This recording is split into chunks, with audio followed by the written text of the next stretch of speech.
Everybody, welcome back to Spitballing Cards, and we're only 5 months out from Halloween. Do you know that, guys? So I believe Scott is scouring the country for some villages in anticipation. So he's not here today, but I am. I'm Jeff. We've got Ty, Chris, and Phil with us today, and we got a lot of good feedback about a recent episode where we talked about some sales and reacted to them.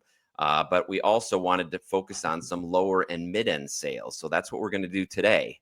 Chris, I know you got a few cards to show us so we can talk about them. Why don't you start? Indeed, I do. Yeah, there was some really fun stuff has sold on eBay over the last week.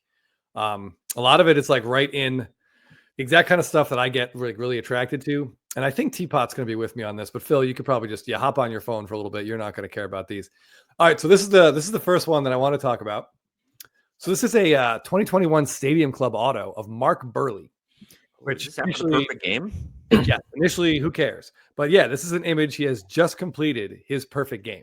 Wow. And if you remember, like he, had a glove on top of his head. You can see the fans in the background going nuts. I love this card. I think if you're a White Sox fan, this is the type of stuff like, this is kind of like an Acuna card I never got. Like a player celebrating a personal milestone or a huge achievement with an on-card auto. I love to think about Mark Buehrle signing these and having the memory of this moment with every time he signed. Maybe a couple of these have some tears kind of embedded in them. I don't know. But I love this card. I think this was great. 2 of these went up for bids in the last month, and I got outbid on both of them. I'm not a passionate enough White Sox guy to really go all in. I thought I could steal one. No luck. So, Ty, tell me how much you love this card. I like it. I don't like the White Sox that much. Never been a big Mark Buehrle fan, but, if I were, this would be one I'd definitely be outbidding you for. I love capturing the moment. Are these numbered, Chris? This is just a base auto. I don't know how many there are. I didn't check the PSA pops, but this one did sell for it was $99 or best offer, and I believe another one went for bids just over $100. At $80. So yeah, that's I mean, for a non-rookie base auto, essentially, that's pretty good. Yeah, it's just a cool looking card. Phil, any thoughts?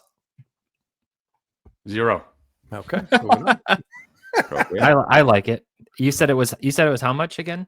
I think a couple of these have sold for right around $100 to $110. If you're looking at market movers, tell me if that's what you see. Sounds right. Yeah, stuff like this is great. I want to see moments on cards with on-card autos. I like to think about the players kind of reliving them. Yeah, that's a good point. I mean, it must be we've talked about, especially on Blab, and we've had episodes with some of the worst card images of all time that players have been asked to sign, where they look at them and have to sign them over and over. Freddie Freeman comes to mind. But this is the opposite end of the spectrum where, each player getting to sign this is a career achieving, a career highlight moment. That's pretty cool. So it looks like $100, $75, $115 on auction. It's cool. I know there are some parallels. I think there's a rainbow foil. I'm not sure about any foils. This may have just gotten recent attention for the photo itself because it seems to have spiked significantly in price. Oh, Chris, this is the old talk about how great the photo is and watch the price go up and then buy it. Now you'll never get one. Next it'll be $2,000 like the Bryce Harper Phillies one. We have a term for this on our Blabbin' About Slabbins on Thursday. We call it the Blabbin' Grab, where we talk about how cool the card is before we buy it, and then we end up getting priced out. Yes, then we buy it for like triple the price of what it was before we talked about it. Yeah. All right, so there was another very cool Stadium Club card. So again, Phil, just feel free to hop on your phone for a minute. That sold recently, and I didn't notice it at first. This one's out of 2024. So let me just pop this one up here. This is a Mark McGwire card for you McGwire collectors. But yeah, so this looks like an older picture, which is obviously great, and he is standing right in front of the Roger Maris plaque. This has to be Monument Park, I would think, in Yankee Stadium, but I'm not 100% sure. A buddy of mine was like, "Oh, it's the Hall of Fame." Like, Roger Maris doesn't have a plaque in the Hall of Fame, so it can't be that. But the connection between like Mark McGwire and Roger Maris, we saw it in 1998 with his widow and his kids. So this is just like a really cool reminder of one of the most fun summers I've ever had watching baseball, which was 1998. That is, like the retro design too. Yeah. The bottom. It looks like that is in fact the Monument Park. Yeah, there we go. That's the exact. So good eye on that. Yeah, it looks like the marble was a little different. I wonder if they changed that from the old Monument Park to the new one. Like, look how it's kind of pinkish. It might just be the lighting. It could be the. I'm sorry, There's some others that are. Well, no, it does look kind of. Yeah, but in any case, it's a great shot. Like the nice big bold auto. Yeah, so this one was up for auction. So it has like the 93 design is the flashback here, which is a nice little extra touch. And at bids, this went for $113.50, which feels like a pretty. I think the image again spiked the price a little bit because I think a Mark McGwire auto, non-playing days, probably wouldn't have cost $100 for sure, and it's out of 50. But this also is a good indication of how crazy wax prices have gotten because that doesn't cover the cost of a box now, essentially. Yeah, which is a absolutely great auto out of 50. Yeah. Okay, I got one more Stadium Club card to show before we get what Jeff want to talk about. This is a little bit different, and I'm sure if you follow Blabin, you are tired of me talking about this particular card, but it sold last night. It is Monday, May 5th. 5th, yeah. And this sold last night at auction on eBay for, I believe, it set a new high. So this is a 2020 Stadium Club Chrome Ohtani Refractor, unnumbered, but really hard to pull. It's a pretty deep checklist, and you don't get that many. I think you get 6 in a box, four or 6 in a box. So these are tough to pull. And I think there's 61 PSA 10s currently, so it's difficult to find. Put it that way. And it's raw. Yeah. So what? It's not as good as the X-Fractor. Oh, Ty's got the X-Fractor. Personally, I don't think it's as good as the X-Fractor. The PSA pops are almost identical. So I think they're probably printed about the same. I know the X-Fractor was only in blaster boxes. Was. But I mean, they look incredible. Anyone want to guess what this sold for at bids last night? $233. Okay. I think Jeff knows. So. I know. Yeah. Phil, you want to take a stab at it? Yeah. So this is the low end episode, so can't be that high. 329. Okay. All right. Well, you are closer. Wow. This just crossed $400 for, I believe, the first time I've ever seen a raw. Bids. Yeah. On bids. Click on the bidders. 25 bids. Click on that. All right. Hold on. Wasn't like shill bid? I don't think so. Click on it. I'm seeing 83 feedback, 331, 11,000. I don't see any zeros or anything. Anything small in there. Click into each of the bidder history of that buyer, though. That seller. You want me to? No. Okay. I've got this available in a 9 for $750. I mean, I don't know how you might get some takers on that. You might get some Chris. Yes. I believe a PSA 10 of this sold also yesterday. Did you see that sale? I did not see that sale, but that's definitely going to break. And maybe Teapot can pull it up. Yes, I believe I have PSA 10 sold yesterday of this exact same card. You want to guess what it went for? Which one sold first? I don't know. I just saw them both show up on the same day. It should be the PSA 10 that sold first because it's earlier in my sequence. But let's see. I'm gonna $650, $700. This ended. When did this end? Huh. That's a pretty great guess. I think I saw it at 710. Is that 740? 740, Chris. Ooh, it's just it's a beautiful card. And yeah, I think it's definitely this. Phil and I actually talked about this product on a Patreon episode a couple of weeks ago, and how the wax of this has essentially dried up. So what's out there is out there, more or less. Yeah, it's near impossible. Even just the base PSA 10 did 170. Yeah, it's been 150 to 200. If we looked at your graph, I think that image definitely, it's interesting. I would say it's an iconic image, but the set might be trending towards obscurish. I don't know. I'm gonna look at my purchase history now to see what I paid for mine. Ooh. Make a during the show flip. Yeah. I bought my why didn't it? I'm sure I bought it on eBay. While you're looking, Phil, you look like you had something that you wanted to. Yeah, I was going to ask if I could leave. No, I've got a few cards. I've got a few cards to show. Enough Stadium Club. All right, Phil, that's enough Stadium Club. What do you got for us? I've got. I paid $122 for mine. That's a great buy. It's 2 years ago. You bought it raw or in the 9 slab? I bought it in the 9 in September of 23. Nice. Yeah, there's under 100 of both of those total graded, the refractor and X-Fractor. What do we got, Phil? All right, so we've got Mr. George Lombard. Mhm. PSA 10 base Bowman Chrome Auto.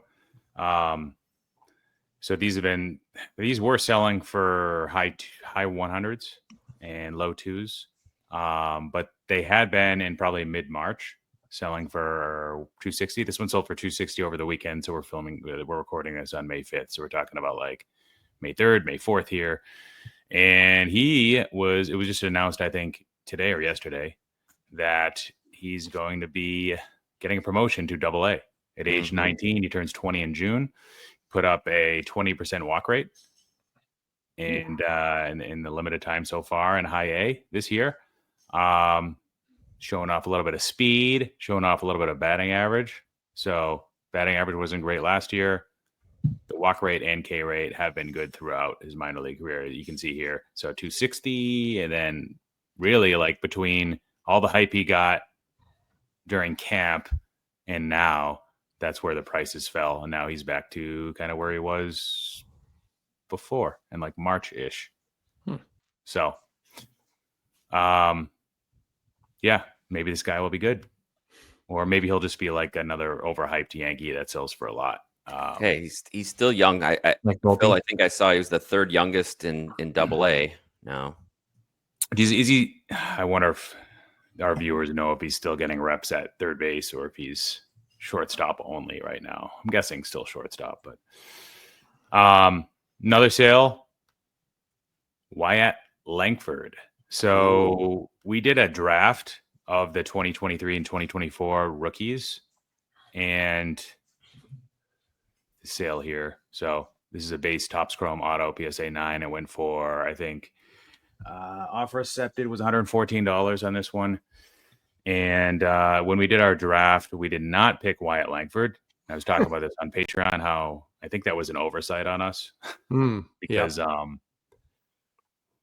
pretty good chance that the numbers he showed in the second half of last year were more real than they were just a byproduct of facing low quality pitching with the expanded rosters in September. Just took him a little bit to figure it out. And he was injured this year, so he missed a little bit of time, but he's got that OPS, really impressive OPS, power, speed. The ratios look great right now. And his prices are flat since we did that draft in, I think it was like either January or February. So but Phil, flat seems good compared to his teammate Evan Carter, who I drafted in that draft. Indeed.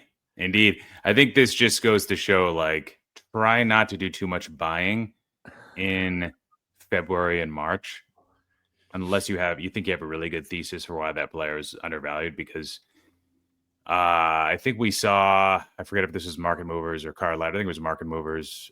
I looked at all of the modern players within like a few different subsets, and I got it like, as I was trying to track like modern or ultra modern, and it looked like the average was a 15% increase of the cards that were being tracked from November through like mid-March or mid-February. So it's something you have working against you. There's a lot baked in, and I'm sure Wyatt will go up if he continues to do what he's doing. But sometimes it takes a little bit. If there's a lot baked in, people are really excited for the start of the season. The next one I have to show, this one's a little bit more expensive. This is a card. This is the only one that I was going for, and then I decided to pull out. So this is Leo Vries. We talked about how George Lombard is kind of a standout, flashy prospect, shortstop. This is an international guy here that's almost a year and a half younger than George Lombard. So he's a bit more expensive if you were to look at like the same cards. But he's not yet in AA, so maybe he gets that promotion this year. He's got more power potential and also some speed. He's been pretty good this year, just hit for the cycle. So this is a card I didn't go for. Why do you guys think I pulled out on this one?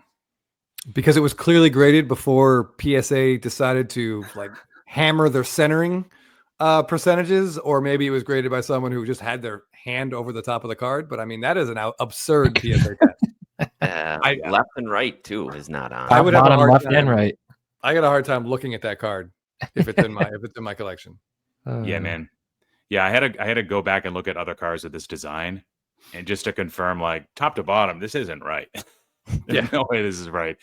And yeah, the left or right isn't perfect. And then you got the back that kind of shows that top bottom again being off. Not always do you get the same sort of look. Yeah, at the back, congrats but to Tops for getting the back and front both off centered the same way. All right, so over under 5.5 grading is a scam comments in the chat. Every time we ever talk about like that legitimate. I'm surprised that's not an 8 if I'm being completely honest. It looks like 8 centering at best. I already don't like paying the 10 premium for cards that are numbered to 25. I'd rather go for a 9 because I don't want to pay 2.2x whatever the PSA 9. Like I'll do that for a number to 499 card, but I don't want to do that for this. And then it's overgraded. So I took my snipe down from like 900 to like 550. Like that's how much I was just distraught after seeing this, and did not win it, which is okay. Yeah, so I picked up a couple other DeVries cards, but I can see that could be tough to move down the road because you're going to get people. Some guys will just some collectors, and no offense, man, or anything, will just if the card's a 10 on the slab, it's a 10 and they'll buy it. But other people are going to look for little nuances and see if there's anything they can see that's going to drive them crazy. And that's I could see that being tough. Yeah, that's like it's 50-50 on like what you're saying, like 50-50 on being a rational move to not go for that, and 50-50 on being like somewhat emotional with like the way it looked. Like just in case I have to stare at that thing, keep it in my collection for like inventory, whatever you want to call it, portfolio. If I have to keep it for a year, it's really going to frustrate me. And it's one that I'd more likely give somebody a deal on. Even if I think I had more leverage and getting more out of it, morals and also my perception of the market value. Like I don't want to hold this thing forever. Right. Morals. Yeah. So probably less morals. Great. Teapot, what do you got to show us? I didn't have anything. I was all right. I've got one, and maybe you can help me with it with market movers. This is at the other end of the spectrum. This is pretty low end, but I just wanted to have it be a reminder and a little bit of a cautionary tale.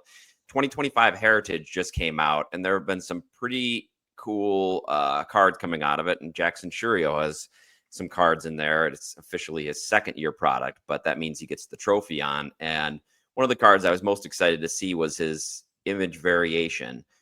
When these products first come out, I mean, yes, you can look at chasing majors, you can look at the what the pack odds are, but still, it's just there's an emotional feeling when you get the card, when you see the card for the first time. I love this. He's got his warm up on, he's got the sunglasses.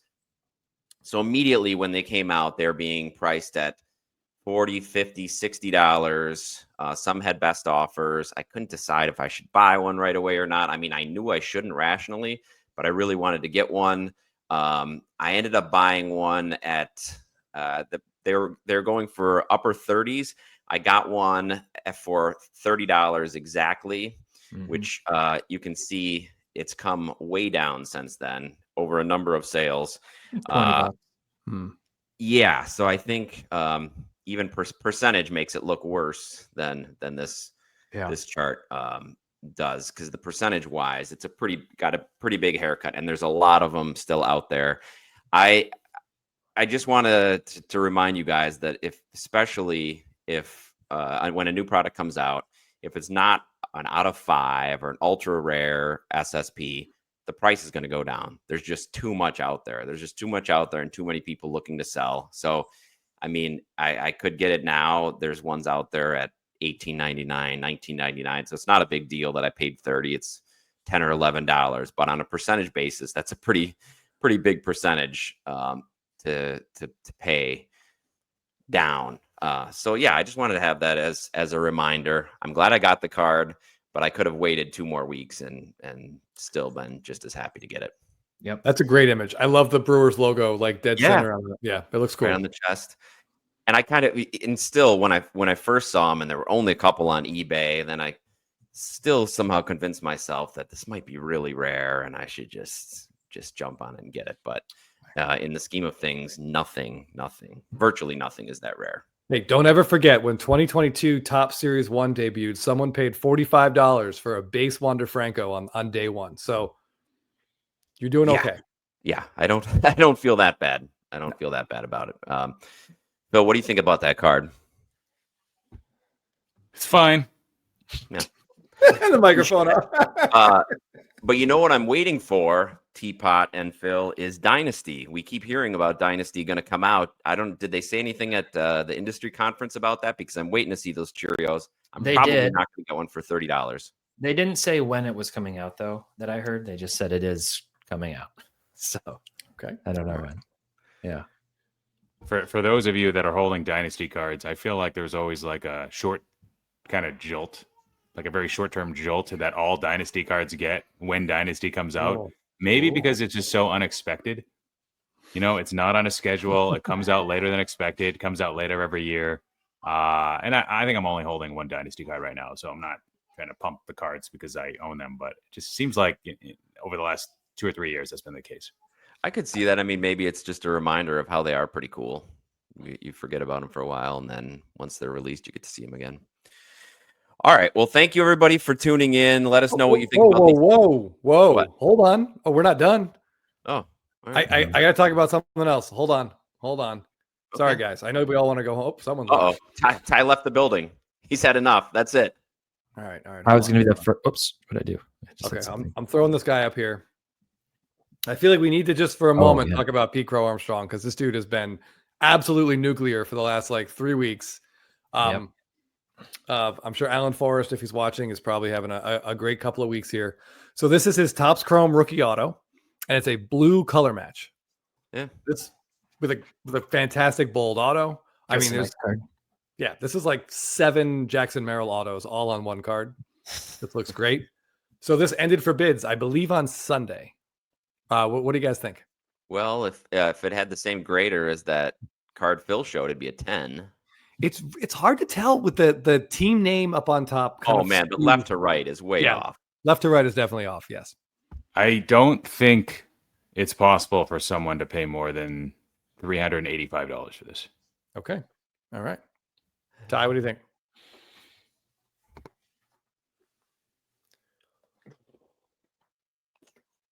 I don't think it went. When did it end? Sunday. For last night, Sunday, May 4th. $165. $165. I think it's got to go more than that. I was thinking about 300, but maybe it's even more. There's some pretty crazy Cubs fans out there. No, I'm gonna stick with 315. Oh, a great opportunity, Jeff, to just go 166. And if we're playing Price is Right, you would have owned that whole space. But that's true. I just wanted to try to nail it. No, I respect that.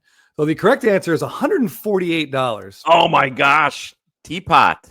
What's amazing about this is it was up for bids and it had one bid. And I honestly, I will be honest with you. If I wasn't on a plane, I would probably have bid on this because that feels like a steal. At it started at 148? Yeah, I think it started at 148 and got one bid. It should have been. I don't know. It should have went for like 3 to 4 times the base. Okay, well that's very interesting. I'm glad you mentioned that, Phil, because we're going to look at later, assuming these are on the same day on Market Movers. The one up top will be the most recent. This base auto sold later in the same day. Okay, that can't be right. That can't be real. It had 41 bids. No way. For $300. All right, next. So the blue somebody should bid that. Yeah, next one. Show the next one. Next. Well, is that shill bid or is this something wrong with the blue one? I don't know. It is possible that I'm sorry to say this, Ty. It is possible that Market Movers is off on the price of the blue because it does say one bid. So maybe there was like a best offer that was accepted. And if this person, the one before that, the one that just sold right before that on April. Oh, I guess that was a month ago. Yeah, 139. I'll double check. Okay. Yeah, there's a couple actually. We have the rookie refractors. It looks like 2 of these. Wow, a lot of Pete Crow-Armstrong Topps Chrome rookie autos sold on Sunday. $285. Yeah. This one went for $285. So there's the blue must have just got taken down. I bet that wasn't even paid for. That could be. Yeah, sometimes the API doesn't always get that right, I'll say. Okay. But yeah, that seems low. It seems questionable for sure. But then even like 2 refractors also sold. 2 refractors sold for less than that one base card did. But yeah, so the refractors went for under $300. I don't know. How do you guys feel about it? Pete Crow-Armstrong Topps Chrome refractor, number to 499, his rookie auto, for about 250 to 285. How do you feel about that price? Pass. That's Wyatt Langford prices. It's a little bit more than him. So for that reason, I'd pass. But hey, I mean, he's probably top 10 in the majors in WAR right now. How old is he? Flashy. Yeah, the age. What's the age? That's not my department. I can, It doesn't seem like anything under the hood is repeatable. He's been really lucky. I think a lot of his home runs have been hit on pitches like below the strike zone, maybe 3 of those. Yeah, my fantasy team appreciates it though, so keep it up. Oh yeah. But he's hitting the ball hard, but he's also like, man, that batting average is going to go down. The strikeout rate's going to probably go up. It's probably still already batting like 6th or 7th in their lineup too. Yeah. For sure, there's an adjustment against him coming, and we'll see what he does. But right, he's been really fun to watch for the last like 3 weeks. Yeah, he's fast. LA 2.0. Better It defense. does look like that. That must have been canceled. Yeah, the blue. Yeah. Okay. I'm looking at it. It must have been canceled. So I guess scrap this whole thing. But That's all right. I just want to talk about the other prediction one. still stands. Okay, yeah, Jeff's prediction is even spotted. All right, very last card we're going to talk about. Last week we talked about that Topps tribute set in our new innovations episode. So one of these just sold at auction. Ooh. This Jimmy Rollins, Ryan Howard card, which is just such a cool card. If this was like, I don't know, Chipper Jones and Fred McGriff high-fiving in 1995, I'd be all over one of these. Or even like Freeman Hayward, or any combination of guys you like at Ortiz, like Ramirez. Yeah, 82 World Series. So this is just an absolutely really cool card. It's a red foil, so it's numbered out of 10, and the red actually kind of matches the Phillies helmets here. So there's a lot visually that to like here. So what do you guys think this one went for? It was up for bids, I believe. $200. Okay. what is that one's numbered to? This is numbered out of 10. I think the base is either at a 25 or 50. There aren't a lot of these. There's less than 100 total of these. What'd you guess, 35. Jeff? I said 200. Okay. I'll say 288. I won. Very cute. Very cute. If you're a Phillies fan, you probably know what that means. I don't personally. 246.50. Ooh, Phil. Nice. Spot on. I mean, it seems reasonable. It seems if you're a fan of the team, like you said, and we know Phillies have passionate fan base, that seems like a pretty reasonable price to pay for a card, especially if you watched them both, if you're a fan of them both. Forever PC card. That's pretty nice. Yeah, that's a tandem that won the Phillies a World Series. So, I mean, yeah, I can see that card should be popular in Philly for a long time. Or at least for this year. We're gonna have to watch that tribute set. If they continue to make these kind of improvements, what does a box cost of that? Either Phil or Teapot. What is a box of tribute? It's still crazy expensive, isn't it? Yeah, it's expensive. It's for sure completely out of my scope of products that I buy. Yeah, this is definitely in the obscure. People on social media trashed it. There was a viral post going around with a guy that was saying it was like $5,000 a box, and half the comments were like, no, half the comments were like, it doesn't cost $5,000. It might have been blowout forums actually. That's where it was. It can't be. It can't be that. It can't be that much. But these are cool. And there is a Trout Bobby Witt. But it's a redemption. I want to see what that image is, because that's like a sort of a visual, maybe potential passing of the torch type card. And yeah, I loved it when you showed the Will Clark, Mark McGwire. So it's not just teammates; it's guys who are put together in some capacity. They're all stars or played in the same era. Those are very cool. So, boy, 5,000 a box though. I'm going to stick to singles. Yeah, no. The boxes are around like 650, 700, I think. All right, I'll still stick to singles. Still, yeah. Oof. Ouch. All right. Anybody else have any cards to show? Nope. All right. Well, thank you, everybody, for joining us. Let us know in the comments what you think of these cards, if you're going to be buying any tribute boxes, and we'll see you next time. Thanks for watching.